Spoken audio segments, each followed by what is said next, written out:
She thought they were her best friends, but they were digging her grave.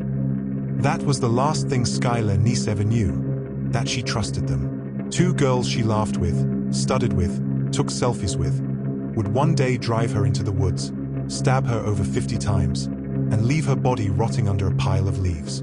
This isn't just a murder case. It's a disturbing descent into teenage cruelty, a twisted tale of peer pressure, secrets, and betrayal. Stay with us, because this story doesn't just break your heart, it rips it out. It was the kind of summer night that carried the illusion of safety, the kind where crickets chirped softly and porch lights flickered in the distance. 16-year-old Skylar Neese quietly pushed up her bedroom window, the screen already loosened. She stepped out into the darkness, unaware she was walking into her own execution. Waiting in the shadows were her two best friends, Skylar Eddy and Rachel Shoaf, smiling behind the wheel of a silver sedan. They waved. Skylar hopped in. They drove off. Skylar would never return. Skylar Neese was a bright, sharp, and funny teenager. A straight-A student at University High School with dreams of becoming a criminal defense lawyer. She was the kind of girl who read classics and loved posting cryptic quotes on Twitter. But in her final months, Skylar's tweets became razor-edged. "You doing sh/*T like that is why I will never completely trust you. All I do is hope. You're a two-faced bitch and obviously not a good friend." It was as if Skylar knew something was wrong, but didn't yet understand how deeply the betrayal ran. On July 6, 2012, Skylar's parents, Mary and Dave Neese, were growing frantic. Skylar hadn't come home. No note, no calls. Her phone was off. The house was untouched. Toothbrush, charger, clothes all in place. When they called the police, they were brushed off. She's probably a runaway. But Mary knew her daughter. Skylar was meticulous, responsible. Something was wrong. Then a neighbor's surveillance camera revealed something chilling. Footage of Skylar sneaking out of her window at 12:31 a.m., getting into a silver sedan. That car belonged to Skylar Eddy. For months, Skylar and Rachel pretended to help. Skylar even rode with Skylar's mom to print missing posters. She cried at vigils.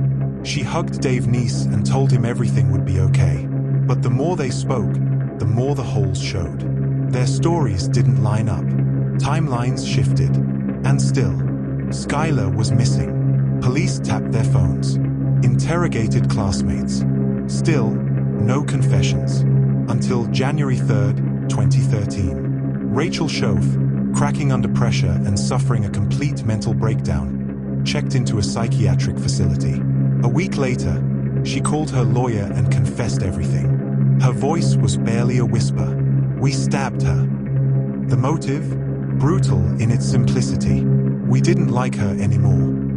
That's what Rachel told investigators. It wasn't drugs. It wasn't money. It was rejection. Social tension. A third wheel in a toxic triangle of teenage narcissism. Skylar and Rachel had grown closer. Skylar had become an outsider. And in their warped minds, murder was easier than honesty. They planned it for weeks. Bought knives. Cleaned the car. Picked a remote patch of woods in Pennsylvania. Brought paper towels and bleach. They told Skylar they were going for a joyride. Instead, they parked under the moonlight and asked her to help them find a lost lighter.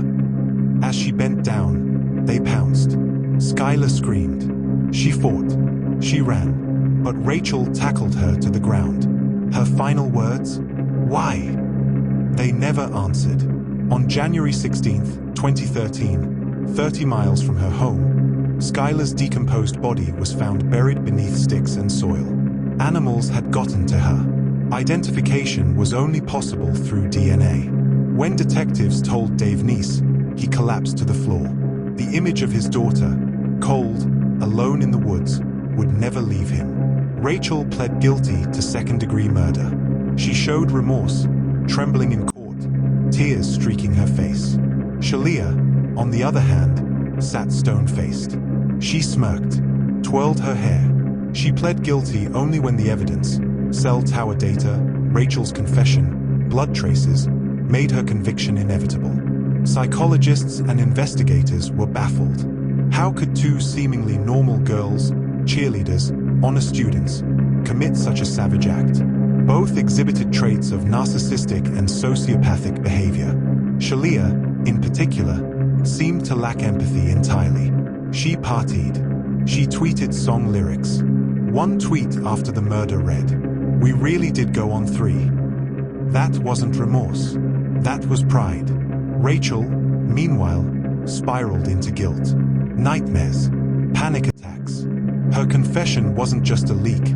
It was an eruption of trauma she could no longer suppress. But the question remains, was this simply teenage cruelty taken too far, or something darker? The case triggered a statewide overhaul of missing child alerts.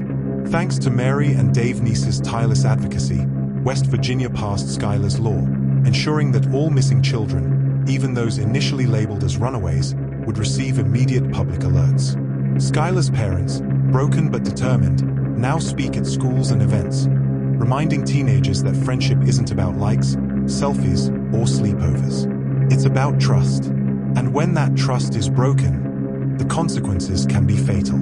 This isn't a horror movie. It's a true story.